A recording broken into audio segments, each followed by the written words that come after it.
pendant toute la nuit de Shavuot. On appelle ça Tikkun Leil Shavuot. Tikkun, c'est une réparation. On est en train de réparer quoi? Au moment qu'Akadosh Baruch Hu, il a voulu nous donner la Torah, alors au lieu d'être réveillé et attendre, on était en train de dormir. Il fallait qu'Akadosh Baruch Hu nous réveille avec les tonnerres, les éclairs, etc. Alors pour réparer la façon qu'on a reçu la Torah, au lieu d'attendre qu'Akadosh Baruch Hu il nous donne la Torah, on était en train de dormir. Alors là, on est en train de faire cette réparation et on ne dort pas toute la nuit. Et on étudie la Torah pendant toute la nuit pour montrer qu'on est impatient pour recevoir la Torah. On a aussi coutume de décorer la maison et les synagogues avec de la verdure, avec des feuilles d'arbres, etc., des fleurs. Il y a plusieurs raisons. On va donner deux réponses. Une des réponses parce qu'au moment qu'Akadosh Baruch Hu il a descendu pour nous donner la Torah, alors le Har Sinaï il a fleuri et dans le monde entier on a senti l'odeur des fleurs. Alors en souvenir de ça, il y a une deuxième réponse qu'on dit parce que si on fait attention, il faut savoir que à Shavuot c'est la fête des fruits. Ça s'appelle Chag HaBikurim. C'est Rosh Hashanah, la nouvelle année pour les fruits, à Shavuot. Et bizarrement, on décore la synagogue avec des fleurs et des feuilles d'arbres. Et à Tou Bishvat, c'est la nouvelle année pour les arbres. Et on est en train de consommer des fruits à Tou Bishvat. On fait tout à l'envers. À Shavuot, normalement, on doit manger des fruits, parce que c'est la nouvelle année pour les fruits. Et à Tou Bishvat, normalement, on doit décorer notre maison et la synagogue avec des feuilles et des fleurs. Pourquoi? Parce que c'est la nouvelle année des arbres. Et on fait tout à l'envers. Sur ça aussi, il y a plusieurs raisons. Une des raisons, on dit, parce que les arbres, ça représente les parents. Les fruits, ça représente les enfants. Alors, Matan Torah, on décore avec les arbres. Pourquoi avec les arbres? Parce que les arbres, c'est les parents. Au moment qu'Akadosh Baruch Hu il a voulu nous donner la Torah, alors Akadosh Baruch Hu il a demandé des garants. Et on a essayé de donner toutes sortes de garants et ça n'a pas marché. Alors on s'est mis en avant et on a dit à Akadosh Baruch Hu la garantie qu'on peut te donner, qu'on va respecter la Torah, c'est nos enfants. Alors c'est pour ça qu'on décore les synagogues avec des feuilles d'arbres, avec de la verdure et pas avec les fruits. Pourquoi? Parce qu'on veut dire à Akadosh Baruch Hu que nous on se met en avant et nous on met nos enfants en garant. Et à Tou Bishvat, on fait le contraire. On mange les fruits et pas les arbres. Pourquoi? Parce que normalement c'est la nouvelle année des arbres. La nouvelle année des arbres. Au moment que les parents ils passent au tribunal, alors qu'est-ce qu'ils font au tribunal céleste? Qu'est-ce qu'ils font? Il y a les enfants qui viennent avec toutes leurs actions qui continuent après que les parents ils ont quitté ce monde-là, ils viennent défendre les parents. Alors c'est pour ça les jours des jugements des parents, c'est-à-dire des arbres, on met en avant les enfants, on consomme les fruits.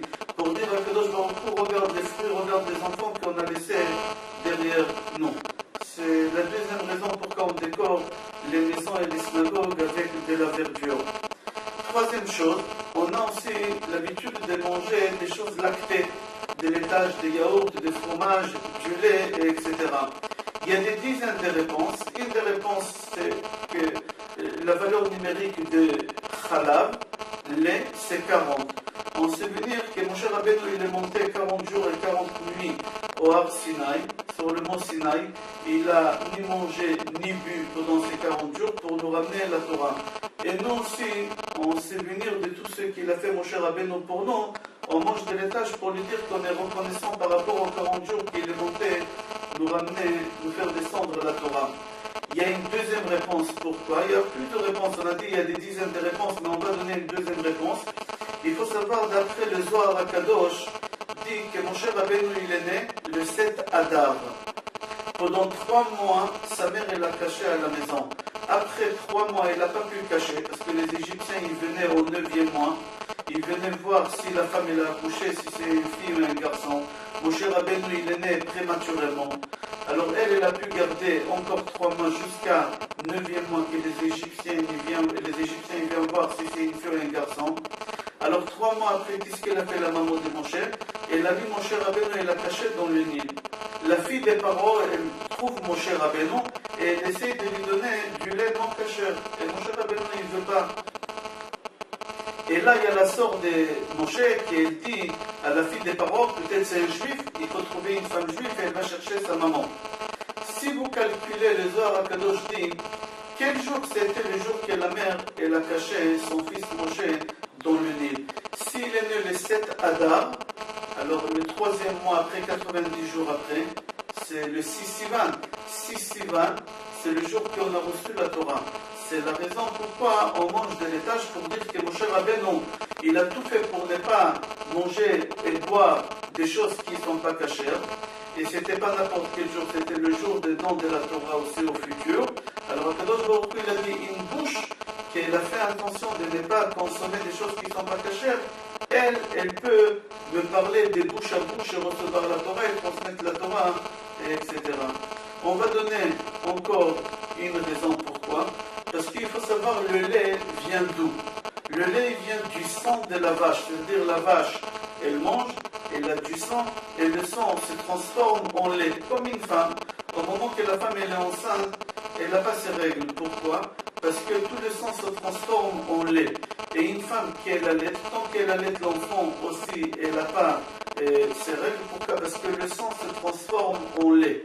C'est-à-dire que le lait, que ce soit chez la femme ou que ce soit chez la vache, au début il n'était pas caché, c'était du sang. Et ce sang-là, il s'est transformé en eau cachère. Au cachère, c'est devenu du lait. Et maintenant, du lait, on a le droit de consommer. Alors, on boit du lait et on mange des laitages à Shavuot. Pourquoi? Pour dire que Baruch Hashem, on peut toujours se rattraper. C'est vrai que pendant toute cette année, depuis Shavuot l'année dernière jusqu'à ce Shavuot-là, on ne s'est pas investi énormément dans l'étude de la Torah, mais c'est pourquoi on mange des laitages et on boit du lait pour dire qu'on peut toujours se rattraper. Quatrième chose, la fête des Shavuot, on l'appelle le don de la Torah, qu'on a reçu la Torah. C'est bizarre. Si vous faites attention, vous allez voir qu'on n'a pas reçu la Torah du tout. On a reçu la Torah la deuxième fois que Moshe Rabbeinu il est monté au Har Sinaï, Rosh Chodesh Elul. Il est resté 40 jours en haut, il est descendu au 40e jour, qui est Yom Kippour, et là il nous a donné les deuxièmes tables de la loi.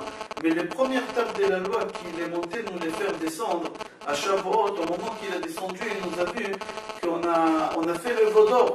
Alors si on a fait le veau d'or, il a brisé l'étape de la loi. S'il a brisé l'étape de la loi, on n'a pas reçu la Torah. Alors pourquoi on appelle cette fête le don de la Torah? Puisqu'on n'a pas reçu la Torah pendant la fête des Shavuot, on l'a reçu à Kippour. Il y a plusieurs réponses. Une des réponses est que Akadosh Baruch Hu il donne des épreuves à chacun. Que ce soit des épreuves personnelles, familiales, ou que ce soit des épreuves matérielles ou dans le travail.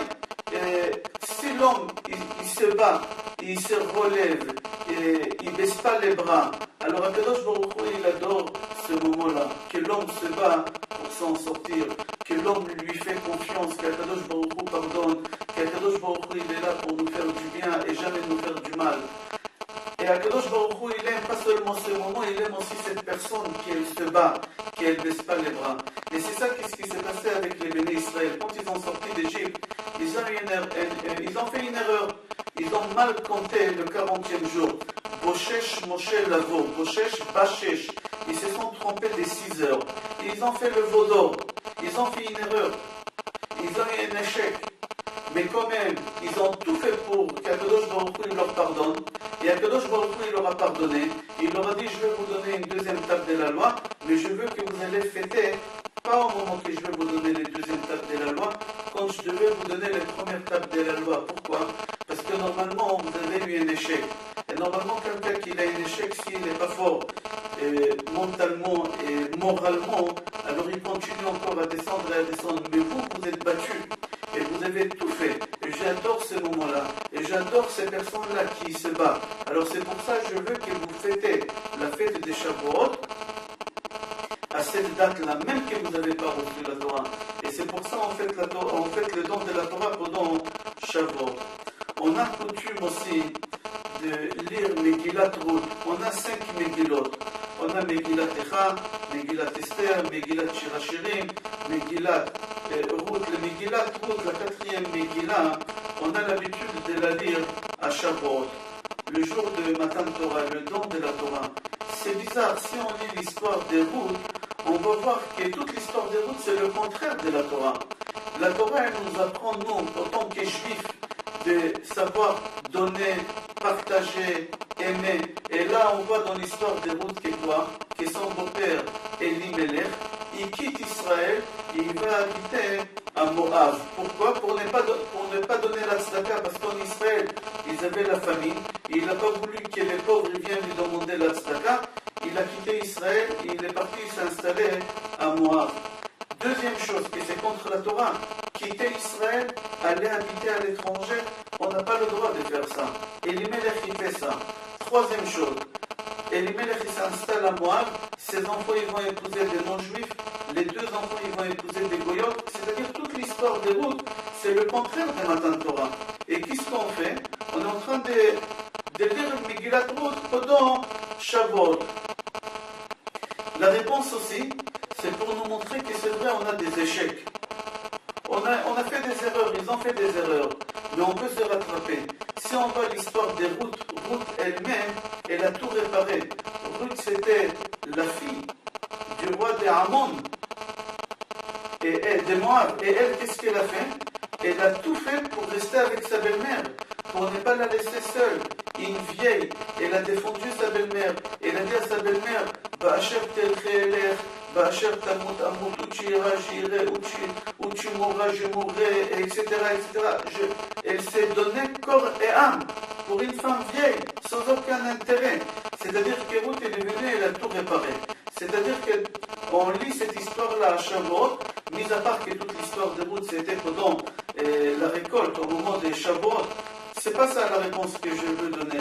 La réponse que je veux toucher, c'est comme la réponse de tout à l'heure, que la Torah, elle veut nous apprendre que dans la vie, on peut se rattraper, on peut s'améliorer, on peut se relever, et c'est ça qu'est-ce qu'elle a fait, Ruth.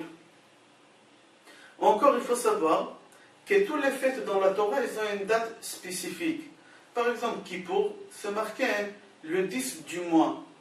Pessah, le 14 du mois, et etc. La seule fête dans la Torah où il n'y a pas une date, c'est la fête de Shavuot. C'est marqué dans la Torah, Sfartem lachem machorat ha-Shabbat, meyom aviachem et omer ha-tenufa, sheva Shabbatot isperu me'echer fermesh bakarma.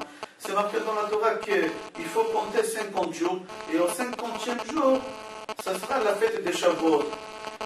Aujourd'hui, nous, on sait que les 50e jours, ça tombe toujours à la même date, parce qu'on a un calendrier jusqu'à 6000 ans qui est fixe. Mais avant qu'on n'avait pas le calendrier qu'il est la Katan, il a instauré, avant ça, on fêtait Shavuot, des fois le 5, des fois le 6, des fois le 7 et des fois le 8. Ça dépend quand est-ce que les témoins ils venaient témoigner, quand est-ce qu'ils ont vu la nouvelle lune, quand est-ce que c'était Rosh Chodesh. Des fois ils venaient le 29, des fois le 30, des fois le 31. Alors, c'est-à-dire que la date jamais elle était exacte. Pourquoi Shavuot, elle n'a pas une date exacte comme tous les autres fêtes? Encore, la Torah, elle veut nous apprendre que quoi? Qu'un échec, ça n'existe pas. La Torah, on peut la recevoir tous les jours. Il n'y a pas une date fixe où on reçoit la Torah. La Torah, on peut la recevoir aujourd'hui, on peut la recevoir demain, on pouvait la recevoir hier et avant-hier, etc. Au moment qu'on veut recevoir la Torah, qu'on est vraiment prêt, qu'on accepte sur nous tout, Akadosh Baruch Hu, il est là pour nous donner la Torah. On finit encore sur le septième point que je voulais parler. Tous les fêtes dans la Torah, on parle d'eux au passé. La seule fête qu'on parle en présent, c'est la fête des Shavuot. Matan Torah, mis à part ça, si vous voyez, tous les matins, on fait Birkot à Torah. Tous les matins, quand on fait Modéamin, et Tfilat et Mashar Yatzar, et Lokai Neshama, tous les brachot, après, on dit Birkot à Torah. Quand on fait Birkot à Torah, Alors, au début de la bracha, c'est au passé. Asher Bachar Banu, que tu nous as choisi. Asher Natan Lanu, c'est au passé que tu nous as donné. Baruch Hashem, noten la Torah, que tu donnes la Torah au présent. Comment ça se fait que la bénédiction, elle commence au passé et elle finit au présent? Encore, c'est pour nous montrer que la Torah, on peut la recevoir hier, aujourd'hui, demain. N'importe quel moment qu'on veut recevoir la Torah, même qu'on n'a pas accepté la Torah avant, ni hier, ni avant-hier. Aujourd'hui, on a choisi, on s'est renforcé, on s'est relevé, on a eu un échec. On veut recevoir la Torah. La Torah, elle est là tous les jours. Akadosh Baruch Hu, il nous donne la Torah comme au premier jour qu'il nous a donné la Torah au Rav Sinai. Comme c'est marqué, on peut recevoir la Torah tous les jours, chaque moment et chaque endroit. Seulement il faut qu'on veuille recevoir la Torah sur nous. Je vous souhaite, Be'ezrat Hashem, de passer des bonnes fêtes de Shavuot et recevoir la Torah Besimcha, Be'ezrat Hashem, Ke'ish Echad, Belev Echad, Kol Tov.